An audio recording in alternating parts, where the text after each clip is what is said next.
All type of receipt debit में, all type of payment आपका credit में। तो आपका असेट सोल्ड हुआ तो आपके पास रिसिप्ट हुआ, तो असेट सोल्ड आपका कितना आ जाएगा 30,000। सब्सक्रिप्शन आपका रिसिप्ट हुआ तो सब्सक्रिप्शन आपका 30,000।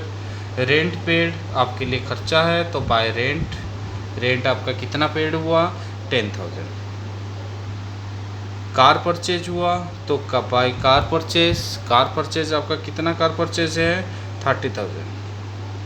तो आपका बाय कैरेट डाउन आपके पास क्या बच जाएगा, एक तो कैश बचेगा और एक आपका बैंक बचेगा।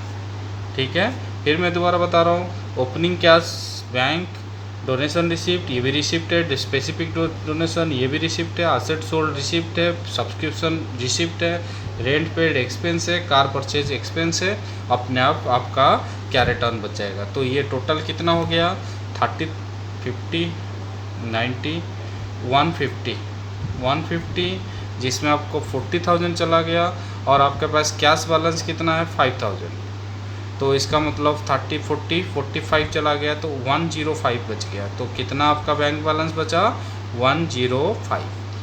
तो आपका रिसिप्ट एंड पेमेंट बड़ा आसान है। इसको क्या करते हैं, जितना रिसिप्ट है वो रिसिप्ट में डालो और जितना पेमेंट है पेमेंट में डालो, ऑटोमेटिकली आपका रिसिप्ट एंड पेमेंट अकाउंट बन जाएगा।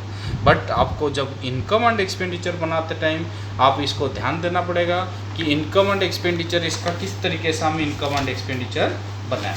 तो इसी क्वेश्चन को इनकम एंड एक्सपेंडिचर बनाते टाइम आप इसको देख सकते हो, इनकम एंड एक्सपेंडिचर कैसे बनाएं।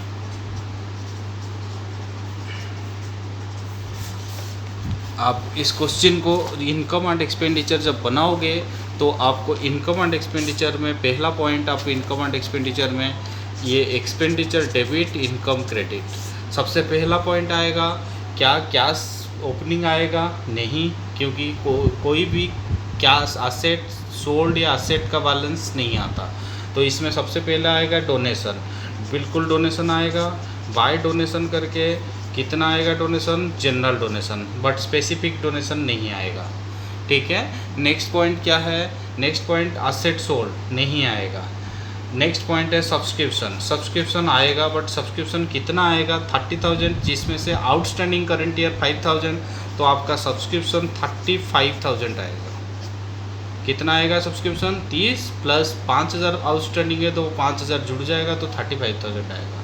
अब यहाँ रिसिप्ट में क्या क्या आएगा देखो, क्या आपका कैश बैंक नहीं आएगा, आपका डोनेशन आएगा, जनरल डोनेशन, स्पेसिफिक डोनेशन नहीं आएगा, असेट सोल्ड नहीं आएगा, और सब्सक्रिप्शन जो था उसमें करंट ईयर का आउटस्टैंडिंग 5,000 था तो इसलिए हमने जोड़ दिए तो 35,000 आपका उसमें आया। अब आप आ जाओ पेमेंट साइड। पेमेंट साइड में दो आइटम है, रेंट, क्या रेंट रेवेन्यू नेचर का है? बिल्कुल रेवेन्यू नेचर का है, रेंट आएगा, बट रेंट आते टाइम आप ध्यान रखना जिसमें 10,000 में 2,000 तो पिछले साल का, तो रेंट 8,000 आएगा और कार परचेज नहीं आएगा और कैश नहीं आएगा। सो डैट आपका इनकम एंड एक्सपेंडिचर क्लियर बन गया। आपका 55,000 का यहाँ पे, जबकि 8,000 यहाँ पे है, तो आपका यहाँ पे बच जाएगा सरप्लस। सरप्लस कितना आ जाएगा 47,000। तो इसका मतलब आपको एक छोटा सा चीज़ मैंने बताया कि रिसिप्ट एंड पेमेंट में क्या आता है, इनकम एंड एक्सपेंडिचर में क्या आता है। रिसिप्ट एंड पेमेंट में कोई भी रिसिप्ट आएगा, कोई भी पेमेंट आएगा, बट इसमें आते टाइम थोड़ा ध्यान रखना है कि करंट ईयर का नेचर का होना चाहिए और रेवेन्यू आइटम होना चाहिए। रेवेन्यू आइटम तो देखो बार बार वाला आइटम को हम रेवेन्यू आइटम बोलते हैं, बट करंट ईयर करते टाइम ध्यान देना है क्या आप सब्सक्रिप्शन आउटस्टैंडिंग तो नहीं है, जैसे आउटस्टैंडिंग था इस साल का तो प्लस कर दिए, पिछले साल का आउटस्टैंडिंग तो माइनस कर दिए। सो डैट आपका इस तरीके से इनकम एंड एक्सपेंडिचर बन गया। ठीक है, इसमें कोई दिक्कत तो नहीं है। तो मैं एक क्वेश्चन दे रहा हूँ आपको, आप इसको होमवर्क के तौर पे कर सकते हो। मैं क्वेश्चन दूंगा आपको, उसमें रिसिप्ट एंड पेमेंट बनाना है और आपको उसको इनकम एंड एक्सपेंडिचर भी साथ साथ बनाना है। तो पहला को क्या है क्वेश्चन इस तरीके से है 1/4/2019, तो इसका मतलब आप 19-20 का बना रहे हो, तो आप 1/4/2019 का आपका बैलेंस क्या दे रखा है। बैलेंस में लिख रहा हूँ क्या 60,000, 60,000, बैंक आपका 90,000,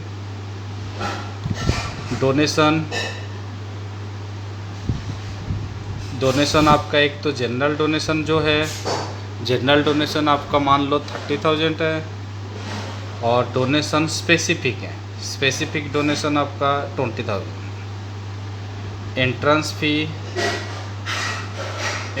फ़ी आपका 12,000। Life membership fees 18,000। आपके पास newspaper sold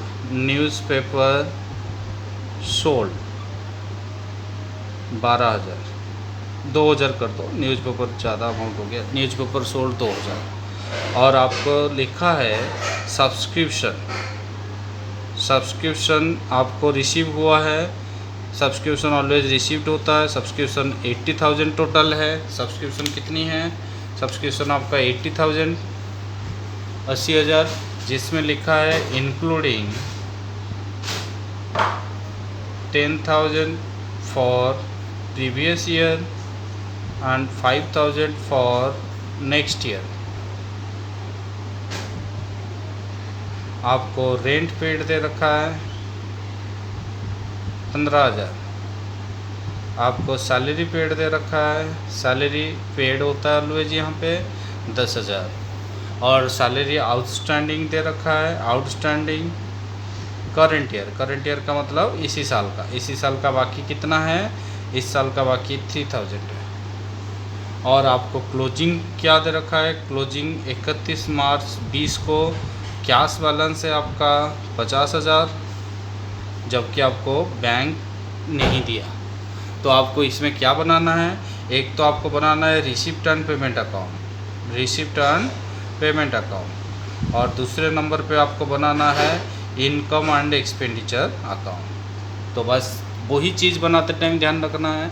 receipt and payment में तो कुछ नहीं है, ओपनिंग बैलेंस प्लस रिसिप्ट, फिर closing balance plus carat out. और इनकम एंड एक्सपेंडिचर बनाता है अपोजिट जाएगा, पेमेंट वाला एक्सपेंडिचर में जाएगा, रिसिप्ट वाला इनकम में जाएगा। बट जाते टाइम ध्यान रखना रेवेन्यू आइटम होना चाहिए और करंट ईयर का होना चाहिए। क्लियर? तो ये आपके लिए होमवर्क है। आप उसको वीडियो को बंद करके बीच में आप इसको होमवर्क कंप्लीट कर सकते हो। सेकेंड पॉइंट, तो हमें इनकम एंड एक्सपेंडिचर बनाते टाइम हमें ये पता चला कि जब हम इनकम एंड एक्सपेंडिचर बनाते हैं तो रेवेन्यू आइटम तो होता ही है, प्लस उसी साल का करंट ईयर का होता है। तो इसमें सबसे पहले हम पढ़ रहे हैं वो पॉइंट सब्सक्रिप्शन, जिसको हम क्या बोलते हैं? मेंबरशिप, जो आपको चंदा बोलते हैं, जिसको कि आप हर साल एक मेंबरशिप क्या करते हैं? कंट्रीब्यूट करते हैं बिजनेस को चलाने के लिए, तो उसको सब्सक्रिप्शन होता है। सब्सक्रिप्शन क्या होता है? कभी पिछले का भी हो सकता है, क्योंकि जब ऐसे भी हो सकता है कि मेंबर कभी एडवांस दे दिए, हो सकता है कुछ मेंबर बाकी रख लिए। तो उस केस में सब्सक्रिप्शन को किससे बना जाए? सब्सक्रिप्शन के लिए देखो, आप सबसे पहले मैं बना रहा हूँ रिसिप्ट एंड पेमेंट से आपको पता चल जाएगा कि टोटल सब्सक्रिप्शन कितना इस साल रिसीव हुआ है। ठीक है? तो उसमें क्या करोगे? आपको मैंने कुछ लिखाया नहीं था, लेकिन तब भी आपने कर दिए थे कि भाई इस साल का बाकी है तो प्लस करना है। तो आउटस्टैंडिंग सब्सक्रिप्शन करंट ईयर, जो इस साल का बाकी है वो प्लस होगा। आउटस्टैंडिंग सब्सक्रिप्शन प्रीवियस ईयर, तो जो पिछले साल का बाकी होगा वो उसको हटाना है, तो उसको माइनस करना। अब उसी तरीके से एक एडवांस आता है, एडवांस सब्सक्रिप्शन प्रीवियस ईयर, जो पिछले साल इस साल के लिए एडवांस मिला होगा वो प्लस होगा, और जो एडवांस सब्सक्रिप्शन करंट ईयर होगा वो माइनस होगा। सो डैट आपके पास क्या आंसर आ जाएगा? Income and expenditure account, income side में आप सब्सक्रिप्शन लिखोगे कि इतना फाइनली सब्सक्रिप्शन हमें इनकम में ट्रांसफ़र करना है। ठीक है? फिर दोबारा बता रहा हूँ, रिसिप्ट एंड पेमेंट से टोटल रिसिप्ट, मतलब उस साल कितना रिसिप्ट हुआ है वो पता चल जाएगा, और उसमें करंट ईयर का सब्सक्रिप्शन आउटस्टैंडिंग प्लस होगा, पिछले प्रीवियस ईयर का माइनस होगा, और एडवांस प्रीवियस ईयर प्लस होगा, और करंट ईयर माइनस होगा। ये होता क्या है मैं इसको एक्सप्लेन कर रहा हूँ, इसको ध्यान से देखो। मान लो आप बना रहे हो 2017-18, तो इस डेट पे जो आउट सब्सक्रिप्शन बाकी होता है तो उसको हम बोलते हैं आउटस्टैंडिंग सब्सक्रिप्शन प्रीवियस ईयर, और जो इस डेट पे सब्सक्रिप्शन बाकी होता है उसको हम बोलते हैं आउटस्टैंडिंग सब्सक्रिप्शन करंट ईयर। फिर मैं दोबारा बता रहा हूँ, आपका ये करंट ईयर है, और करंट ईयर के बिगिनिंग में जो आउटस्टैंडिंग होता है उसको प्रीवियस ईयर का आउटस्टैंडिंग बोलते हैं, जो कि माइनस होता है, क्योंकि ये बाकी जो होता है वो पिछले साल का होता है। और जो इस डेट पे बाकी होता है उसको आउटस्टैंडिंग सब्सक्रिप्शन करंट ईयर बोलते हैं और उसको ऐड बैक करते हैं, क्योंकि हमें इस साल का बाकी यहाँ पे जो बाकी होगा वो डेफिनेटली इसी साल का होगा और हो सकता है कि उसमें प्रीवियस ईयर का बाकी भी हो। तो इसका मतलब इस डेट पे जो बाकी होता है उसको हम करंट ईयर का आउटस्टैंडिंग बोलते हैं। अब आता है कि एडवांस एक तो एडवांस इस साल इस करंट ईयर के लिए मिलना और एक करंट ईयर में नेक्स्ट ईयर के लिए मिलना। तो इसका मतलब एडवांस क्या होता है कि जो रिसीव हो गया, एडवांस दो टाइप की होगी, advance received in last year for current year, पिछले साल ऑलरेडी रिसीव्ड हो चुका है इस साल के लिए तो उसको एडवांस प्रीवियस ईयर बोलेंगे, जो कि प्लस होगा क्योंकि इसी साल का है। और एक एडवांस ऐसा है जो कि advance received in current year मिला किसके लिए, फॉर नेक्स्ट ईयर, और आप ये मिला नेक्स्ट ईयर के लिए तो उसको हम एडवांस करंट ईयर बोलेंगे, जो कि माइनस होगा। तो आपको ये चारों पॉइंट फिर दोबारा रिपीट कर रहा हूँ, बहुत ज़्यादा इम्पोर्टेंट है। आप जो साल बना रहे हो उसके साल के शुरुआत के डेट में 1 अप्रैल 2017 हमारे एग्जाम्पल के हिसाब से 1 अप्रैल 2017 में जो सब्सक्रिप्शन आउटस्टैंडिंग होता है उसको प्रीवियस ईयर आउटस्टैंडिंग, और 31 मार्च 2018 में जो सब्सक्रिप्शन आउटस्टैंडिंग होता है उसको आउटस्टैंडिंग करंट ईयर। तो वो प्रीवियस ईयर वाला माइनस होगा, करंट ईयर वाला प्लस होगा, क्योंकि करंट ईयर का प्लस होता है, प्रीवियस ईयर इस साल का है और प्रीवियस ईयर वाला जो होता है वो पिछले साल का। अब एडवांस दो टाइप की होती है, एक एडवांस पिछले साल इस साल के लिए मिलना और एक एडवांस होता है इस साल से नेक्स्ट ईयर के लिए मिलना। जो एडवांस पिछले साल से इस साल के लिए करंट ईयर के लिए आया है वो एडवांस प्रीवियस ईयर वो प्लस होगा, और जो एडवांस इस साल करंट ईयर में मिला है फॉर नेक्स्ट ईयर तो उसको एडवांस करंट ईयर बोलेंगे और वो माइनस हो जाएगा। अब आपका बात आता है कि कैसे हमें इसको प्रॉब्लम को सॉल्व करा जाए। जैसे फॉर एग्जांपल मैं आपको बताऊं, एक क्वेश्चन आपको दे रखा है 2017-18 में सब्सक्रिप्शन कैसे रिसीव्ड हुआ, सब्सक्रिप्शन रिसीव ऐसे रिसीव्ड हुआ है। 16-17 के लिए 5000, 17-18 के लिए 1,20,000 और 2018-19 के लिए 15,000। तो टोटल सब्सक्रिप्शन हो गया 125 प्लस 15 कितना हो गया 125 प्लस 140, तो 1,40,000 सब्सक्रिप्शन रिसीव्ड हुआ है 2017-18 को। तो आपको पूछा है कि जब 2017-18 को कितना रिसीव हुआ है, 40,000 सब्सक्रिप्शन रिसीव्ड हुआ है, 1,40,000 सब्सक्रिप्शन रिसीव्ड हुआ है। तो इसको हम किस तरीके से करें कि आपका यहाँ पे डाटा दे रखा है कि इसके अलावा और क्या इन्फॉर्मेशन आपको दे रखा है। इन्फॉर्मेशन देखो, इन्फॉर्मेशन दे रखा है कि आपका सब्सक्रिप्शन आउटस्टैंडिंग फॉर 16-17 मतलब पिछले साल का आउटस्टैंडिंग जो है वो यार 9,000 कितना था 9,000। और फिर दूसरा पॉइंट आपको लिखा है कि सब्सक्रिप्शन आउटस्टैंडिंग फॉर 17-18 कितना है, मान लो 17-18 के लिए सब्सक्रिप्शन आउटस्टैंडिंग है 10,000, ठीक है।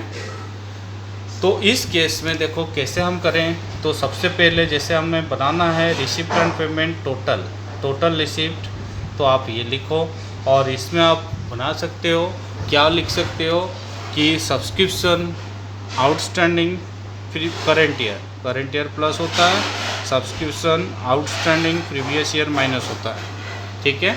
और जो एडवांस होता है advance subscription previous year plus और advance subscription current year minus. तो जो भी आ जाएगा आपका income and expenditure income side में दिखाओगे कि आप इतना सब्सक्रिप्शन रिसीव्ड हुआ है, ये तो आप बना लोगे। अब आप देखो किस तरीके से लिखना है। सबसे पहले सब्सक्रिप्शन कितना रिसीव्ड हुआ है 140, ठीक है। अब देखो कि जो 15,000 मिला है वो नेक्स्ट ईयर के लिए है, वो एडवांस करंट ईयर, तो वो 15,000 पहले माइनस हो जाएगा। और अब आता है कि प्रीवियस ईयर का आउटस्टैंडिंग कितना है। प्रीवियस ईयर का यहाँ पे 9,000 है और यहाँ 5,000 है, तो 9,000 था जिसमें 5,000 रिसीव हो चुका है, तो 4,000 करंट ईयर के आउटस्टैंडिंग में, प्लस करंट ईयर का आउटस्टैंडिंग कितना है, करंट ईयर का आउटस्टैंडिंग 10,000 है, तो टोटल आपका 14,000